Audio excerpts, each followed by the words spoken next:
పిల్లల్ని విచ్చలవిడిగా వదిలేసి పిల్లలు ఏమైపోతున్నారు, ఎటు పోతున్నారు, ఏం చేస్తున్నారు, వాళ్ళ సైకాలజీ ఎలాగుంది, వాళ్ళ రహస్య జీవితం ఏమిటి, వాళ్ళ బయట జీవితం ఏంటి, లోపల జీవితం ఏంటి, వాళ్ళ మంచి ఏమిటి, చెడ్డ ఏమిటి, వాళ్ళ ఆలోచన విధానం ఎలా ఉంది, వాళ్ళలో క్రౌర్యం ఉంటుందా, దీనత్వం ఉంటుందా, భక్తి ఉందా లేదా అని పరిశీలించుకోరు. ఇప్పుడేమైంది? అమ్మో, అయ్యో అయ్యో అయ్యో, జరగాల్సిందంతా జరిగిపోయింది. జరగాల్సిన ఘోరం. అంటే సందర్భంలో వచ్చింది కాబట్టి చెబుతున్న, పిల్లల్ని జాగ్రత్త చేసుకుంటారని. సెల్ ఫోన్ ఈరోజు అందుబాటులోకి వచ్చింది. చాలామంది పిల్లలు నాశనం అయిపోతున్నారు అన్ని విధాల. పాపం విచ్చలవిడిగా పెరిగిపోతుంది. ఆడపిల్లలు మగపిల్లలు బలైపోతున్నారు. లైవ్లు పెట్టి మరీ ఆత్మహత్యలు చేసుకొని చస్తున్నారు. జాగ్రత్త. అవసరాన్ని బట్టి కాదన్న ఆన్లైన్ క్లాసు నీ తలకాయ క్లాసు. ఆన్లైన్ క్లాసు వరకే చూస్తున్నాడా? తర్వాత వాడు దేనికి వాడుతున్నాడో చూస్తున్నావా? ఆన్లైన్ క్లాస్ అంటే అంతవరకు ఇచ్చి తర్వాత తీసి బీరువాలో పెట్టేసాయి.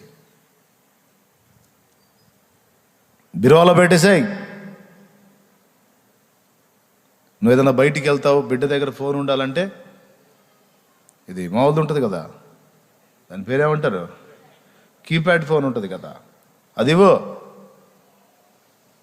అది అంతా ఒక 1000-1200 వస్తుంది, ఇచ్చేసాయి ప్రశాంతంగా. కాదన్నా ఆన్లైన్ క్లాస్ కదా అందుకని సెల్ ఫోను. నీ దినం చేసి నీ పిండం పెడతారు వాళ్ళు. డైరెక్ట్ చెబుతున్నా, శుభ్రంగా పిండం పెడతారా అన్నమాట. జాగ్రత్త పిల్లల విషయంలో. విచ్చలవిడైపోతుంది. అందుకే చెప్తున్నాను, ఎట్లా చేయాలో అట్లా చేస్తారు. ఈ దినాలు పిండాలు మనకి ఎందుకన్నా, మంది జ్ఞాపకార్థ కూటం అంటారేమో, పోనీ అదే పెడతారు. జాగ్రత్త. భక్తిని నేర్పండి పిల్లలకి, దేవుని పిచ్చి నేర్పండి, దేవాసక్తి నేర్పండి. సెలవు దొరికిందనుకో, ఖాళీ దొరికిందనుకో, పురుషులు భార్య బిడ్డల్ని తీసుకొని ఓ బిర్యానీ ప్యాక్ తీసుకొని చక్కగా మందిరానికి వచ్చేసేయండి. దేవుని సన్నిధిలో దేవుని మాటలు చెప్పండి. అట్లా తీసుకెళ్ళండి. పార్క్ ఉంది, చక్కగా పార్కు చూపించండి, కాసేపు ఆడించండి, సంతోష పెట్టండి. దేవుని సన్నిధిలో కమ్మని ఆహారం పెట్టండి. వాడు మళ్ళీ అడుగుతాడు, చర్చికి పోదాంపా అని, మందిరానికి పోదాంపా. అలవాటు చేయి వాడికి అలవాటు చేయి. పనికి మాలిన స్థలాలకు కాదు, శాపగ్రస్తమైన స్థలాలకు కాదు, పిచ్చి సినిమాలకు, సినిమా హాళ్ళకు కాదు పిల్లలు తీసుకెళ్లాల్సింది. పనికి మాలిన పార్కులకు కాదు, దేవుని సన్నిధికి, దేవుని మందిరానికి, దేవుని పాదాల దగ్గరికి. వాళ్ళు అడుగుతారు, ఎప్పుడొచ్చిందా, ఎందుకు డాడీ సన్నిధికే తీసుకొస్తావంటే, ఇంతకు మించిన గొప్ప స్థలం లేనే లేదయ్యా అని చెప్పు. నాకు ఆయన సన్నిధి అంటే ఎంతో ఇష్టంరా, ఆయన మందిర ప్రాంగణం అంటే నాకెంతో ఇష్టంరా, ఇంతకు మించి ఆనందకరమైనది, భద్రతాకరమైనది, క్షేమకరమైనది ఇంకొకటి లేదయ్యా. మన యేసయ్య సన్నిధిరా, మన ప్రభు కనుదృష్టి ఉంటుంది ఇక్కడ అని నీ బిడ్డలు తెచ్చి కడుపు నిండా అన్నం పెట్టి వాడు కోరిందల్లా వాడికి తినిపించి చక్కగా ఆరోగ్యవంతమైనవన్నీ ఆ పూట వాడితో గడుపు. దేవుని గురించి వాడికి కథలుగా చెప్పు. నువ్వు ప్రార్థన చేయి, వాడు చూస్తూ ఉంటాడు, నిన్ను గమనిస్తూ ఉంటాడు. వాడి చేత కూడా చేయించు. వాడు బాగా ప్రార్థన చేశాడు అనుకో, మెచ్చుకో. బిడ్డల్ని దేవునికి ట్యూన్ చేయటం నేర్చుకోండి. మీరు కూడా అడగండి, ఏమండి ఈరోజు ఖాళీగా దేవుని మందిరానికి వెళ్దామా పిల్లల్ని తీసుకొని? వండొద్దు, నువ్వు బిర్యానీ వండొద్దు, మళ్ళీ నువ్వు యాడ్ చేస్తావా చాకిరి? వెళ్ళటానికి ఓకే, కానీ వండుకొని వెళ్ళాలంటే మళ్ళీ నీకు బాధగా, అందుకని చెడగొడుతుంటావు నువ్వు. అట్లా కాదు, చెప్పు, ఈ రోజుకి నాకు వంట విషయంలో సెలవు ఇప్పించండి, ఏదో 2 బిర్యానీ ప్యాకెట్లు తేండి, సరదాగా అట్లా వెళ్ళి దేవుని సన్నిధిలో తిని కాసిన నీళ్లు తాగి పిల్లల్ని అట్లా సన్నిధిలో గడుపుకొని తీసుకొచ్చుకుందాం అని చెప్పు. నీ భర్తకి చెప్పు. ఇనే రకం కాదనుకో, కనీసం నువ్వైనా ఓ స్త్రీ నువ్వైనా నీ పిల్లల్ని వెంట పెట్టుకొని తీసుకొచ్చుకొని దేవుని సన్నిధికి అలవాటు చేసుకో. ఆదివారం పూట కాదు, ఆదివారం పూట నువ్వు వాక్యం వినాలి విడి రోజుల్లో. ఈరోజు మా మమ్మీ ఎటన్నా వెళదాం మమ్మీ, ఈరోజు మా సెలవు వచ్చింది, రెండమ్మా పోదాం దేవుని సన్నిధికి. ఎప్పుడు దేవుని సన్నిధి ఏంటి మమ్మీ అంటే, అంతకు మించిన ఆనందకరమైన స్థలం ఇంకొకటి మీకుందేమో నాకు లేదు. సరే మమ్మీ, నువ్వు ఎక్కడంటే అక్కడ సంతోషంగా బిడ్డలను అలవాటు చేయండి దేవుని సన్నిధికి. నేను చెప్పేది రైటా రాంగా? ఒక్క దేవునికి లింక్ చేస్తే తప్ప, దేవుని భక్తి వాళ్ళలో ఏర్పడితే తప్ప, దేవుని భయం వాళ్ళలో ఏర్పడితే తప్ప నువ్వు వాడిని ఏ విధంగా కూడా సేవ్ చేయలేవు. అర్థమైతే గట్టిగా స్తోత్రం చెప్పండి ఒకసారి. హల్లెలూయా చెప్పండి గట్టిగా. అర్థమైందా? భక్తి నేర్పుకోండి బిడ్డలకి. మీరు చచ్చినా నేను చచ్చినా మన పిల్లలకు భక్తి నేర్పుకుంటే, దేవుని పిచ్చి నేర్పితే వాడు బతుకుతాడు హాయిగా, అనేక మందిని బతికిస్తాడు. ఇక వాడికి నువ్వు ఏది నేర్పినా ఒట్టిదే. భక్తి నేర్పు, దేవుని పట్ల ప్రేమ నేర్పు, దేవాసక్తి నేర్పు, దేవుని విషయంలో శ్రద్ధ నేర్పు. తప్పకుండా వాడు బాగుపడతాడు. మనం చచ్చినా సరే వాళ్ళు బ్రహ్మాండంగా ఉంటారు, బాగుంటారు. ఒక భక్తిని వాడికి ఆస్తిగా ఇవ్వకుండా, దేవుని పిచ్చి వాడికి ఎక్కించకుండా నువ్వు కోట్ల ఆస్తి ఇచ్చినా దాన్ని బట్టి వాడు నాశనం అవుతాడు కానీ బాగుపడ్డు. కావాలంటే ఆలోచించుకొని నేను చెప్పేది నిజమో కాదు. రైట్, ఇక ఆ పాయింట్ పక్కన పెట్టేస్తా. దేవుని యందు విశ్వాసం ఉంచిన మనం పలికినది అక్షరాలా జరుగుతుంది, సందేహం లేకుండా పలికితే. వీళ్ళు పలికారు, అక్షరాల అయిపోయింది. ఇక ఈ ఎలీషా, ఈ ఏలియా వీళ్ళిద్దరే కాదు, యేసయ్య చూడు, అంజూరపు చెట్టును చూసి పండు దొరకల, అన్ని ఆకులే, వేషధారణకు గుర్తుగా ఉంది ఆ చెట్టు. ఆకులు ఇంత ఉన్నప్పుడు కనీసం ఒక్క పండన్నా ఉంటుంది కదా అని చూశాడు. అంజూరపు చెట్టుకి ఆకు పండు రెండు ఒకేసారి వస్తుంటాయి. ఆకు ఓపెన్ అయిపోయిందంటే కనీసం పిండి సైజులోనన్నా కాయ ఉంటుంది. ఆకు అంచునే పుడుతుంది, ఆకు మొదల్లోనే పుడుతుంది కాయ. ఉంది అంజూరపు చెట్టు ఇంట్లో ఉంది చూడండి. అంతకుముందు ఆ ఎదురేసాను, తీసేశారులే. ఇప్పుడు ఇంత పెద్ద ఆకులు వచ్చినాయి అంటే కనీసం కాయ ఉంటుందని చూస్తే ఒక కాయ లేకపోయేసరికి ఇక ఎప్పటికీ నువ్వు కాయకుందువుగా కానీ శపించాడు ప్రభు. వాళ్ళు వెళ్ళి మళ్ళీ రిటర్న్ వచ్చేటప్పుడు చూస్తే వేళ్లతో సహా ఎండిపోయింది చెట్టు. గుండెలు జారిపోయినాయి శిష్యులకి. ప్రభువా, నువ్వు శపించిన చెట్టు ఎండిపోయింది ప్రభువా అంటే అప్పుడు చెప్పాడనమాట, మనం పలికింది మనసులో సందేహింపక విశ్వాసంతో పలికితే అక్షరాలా జరిగిద్ది నాయన అని అక్కడ చెప్పాడు. ఇందాక నేను చదివించిన మూలవాక్యం. దేవుని యందు విశ్వాసం ఉంచేటువంటి మనం మన నోట ఆశీర్వచనం పలకాలే కానీ శాపవచనం పలకకూడదు. తొందరపడి పలికేటప్పుడు ఆశీర్వచనం కానీ, శుభవచనం కానీ, విజయం కానీ, జయం కానీ మనం పలికేటప్పుడు పూర్తి నిశ్చయితతో పలకాలి. మనసున సందేహించకుండా పలకాలి. ఒక రోగి ముందు నిలిచి నీకు తగ్గొచ్చులే అనకూడదు. నిశ్చయముగా దేవుడు నిన్ను స్వస్థపరుస్తాడని పూర్తి నిశ్చయితతో పలకాలి, విశ్వాసంతో పలకాలి. దీవించిన సందేహం లేకుండా దీవించాలి. స్వస్థత వచనం పలికిన సందేహం లేకుండా పలకాలి. ఆశీర్వచనం పలికిన సందేహం లేకుండా పలకాలి. అప్పుడే కార్యసిద్ధి కలిగిద్ది. దేవుని యందు విశ్వాసం ఉంచిన మనకి, మన నోటికి ఆ పవర్ ఇచ్చాడు దేవుడు. నువ్వు పలికేటువంటి వచనాల్లో ఆమెన్ అనువాడు వింటా ఉంటాడు. ఆయన ఆమెన్ అంటాడన్నమాట, జరిగిపోద్దదంతే.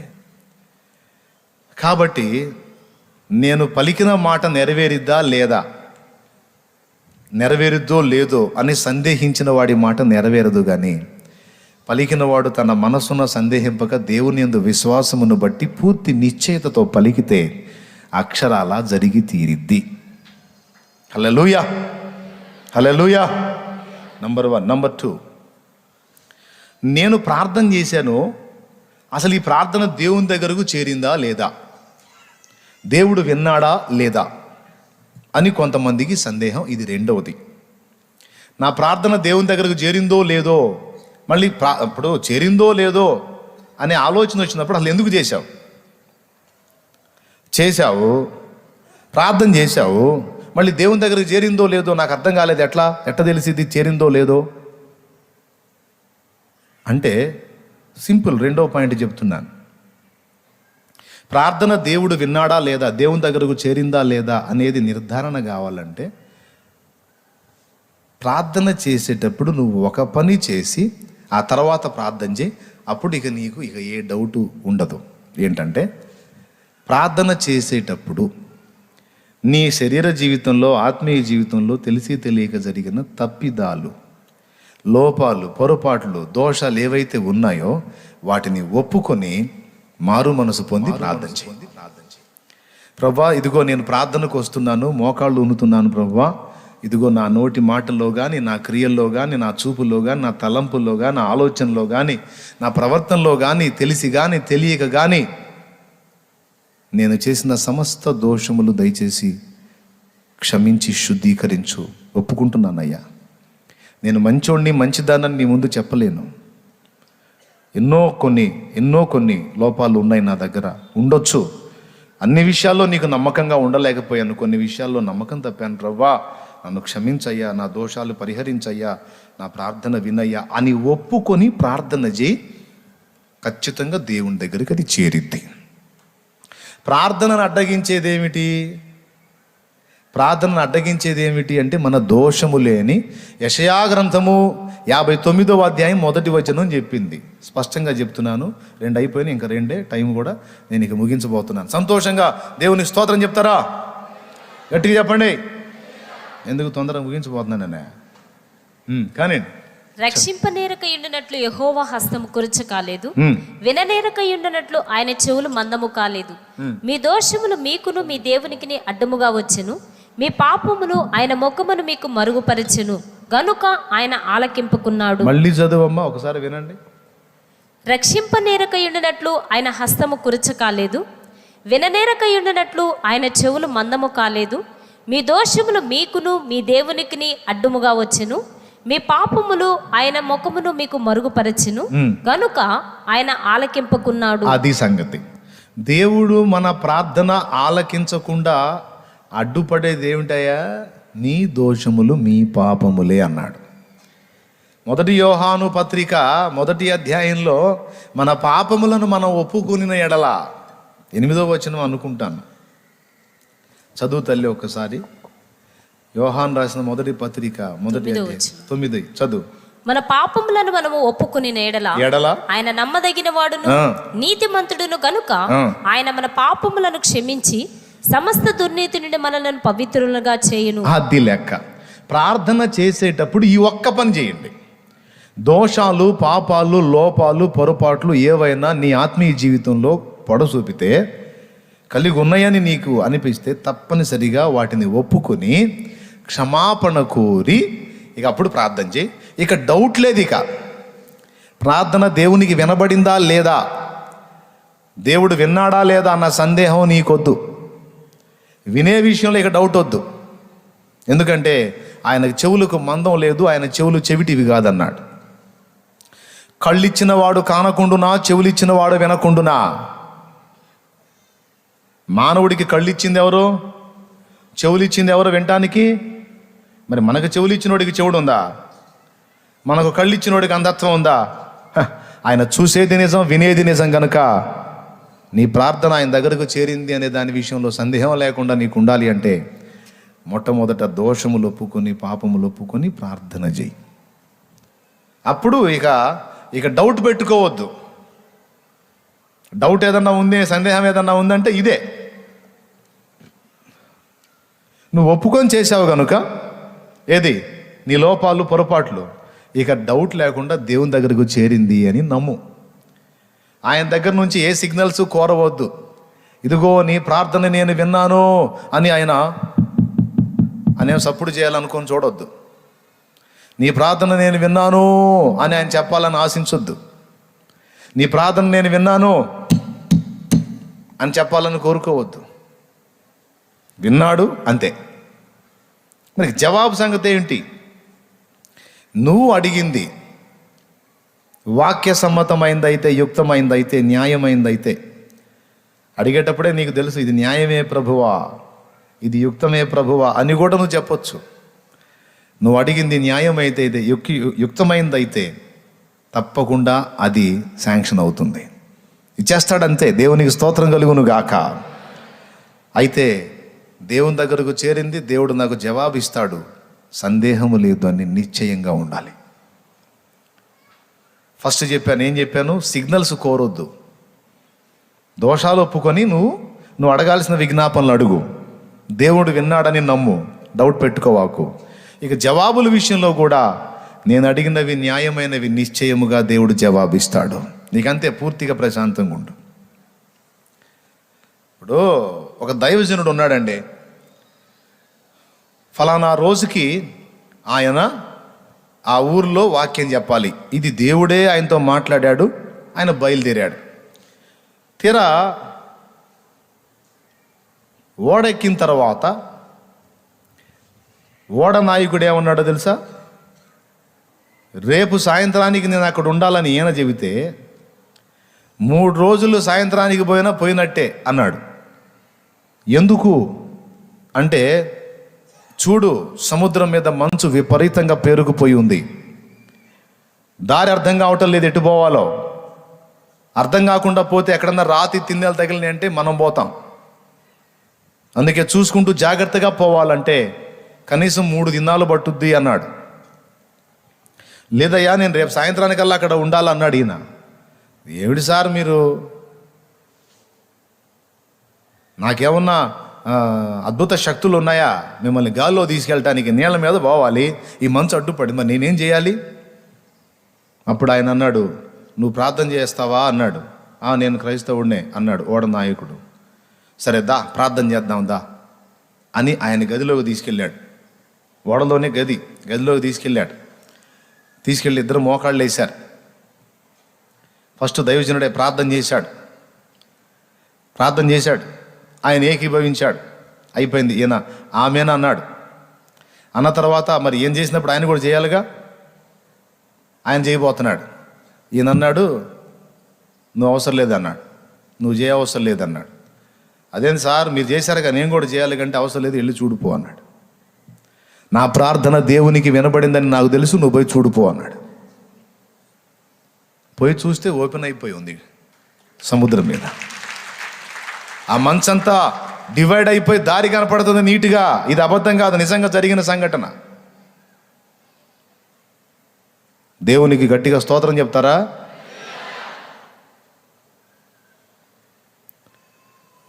నీవు ప్రార్థనలో అడుగు వాటి నెలను పొంది ఉన్నానని నమ్మిన ఎడల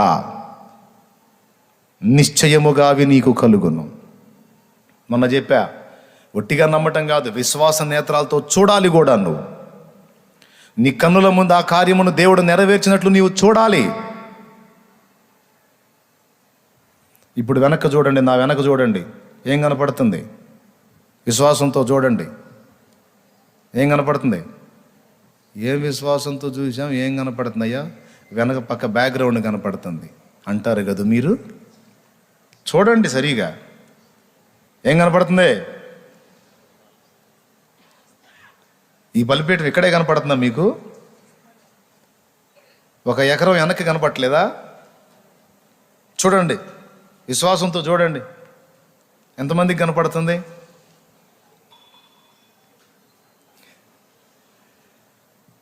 ఇద్దరు ముగ్గురు ఎత్తారు, ఇంత గొప్ప విశ్వాసులు అన్నమాట. అటు బలిపీఠం పెట్టినప్పుడు అటు ఏం కనపడుతుంది అన్న, నా దగ్గరలో ఎవరో ఉన్నారు, తుమ్మ చెట్లు అన్నారు.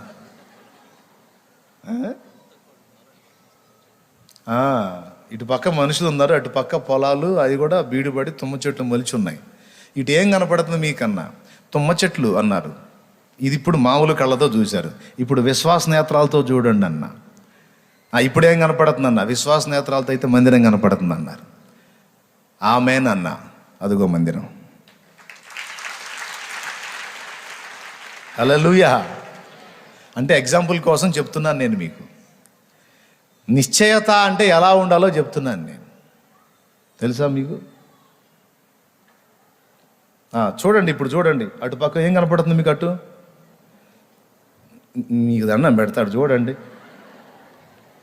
ఓకేనా? మీరు ఇటు పక్క వాళ్ళు ఇటు చూడండి, ఏం కనపడుతుంది మీకు? చెట్లు కనపడుతున్నాయి కదా. మామూలు నేత్రాలతో చూసి చెప్పండి, చెట్లు కనపడుతున్నాయి కదా. ఇప్పుడు విశ్వాస నేత్రాలతో చూడండి, ఏం కనపడుతుందో పెద్ద శబ్దంతో చెప్పండి. ఇంకా వినపడలా? కనపడుతుందా? ఆమేన్. యేసు నామములో అది జరుగును గాక. హల్లెలూయా, హల్లెలూయా, హల్లెలూయా, హల్లెలూయా. అది విశ్వాసంతో చూడటం నేర్చుకోవాలి. మనోనేత్రాలతో దర్శించడం నేర్చుకోవాలి. మన దేవుడు లేని వాటిని ఉన్నట్టే పిలిచే దేవుడు. ఇంత చెబుతానా, కొన్ని విషయాలు అడగాలంటే అవునయ్యా విశ్వాసంతో చూస్తున్నానయ్యా, జరిగిద్దో లేదో. అసలు విశ్వాసంతో చూడటం అంటే ఇంతేనో కాదో అన్ని డౌట్లే. అట్లా కాదు, నువ్వు ఏది దేవుణ్ణి అడుగుతున్నావో దాన్ని పొంది ఉన్నానని ముందు నమ్మేసేయమన్నాడు.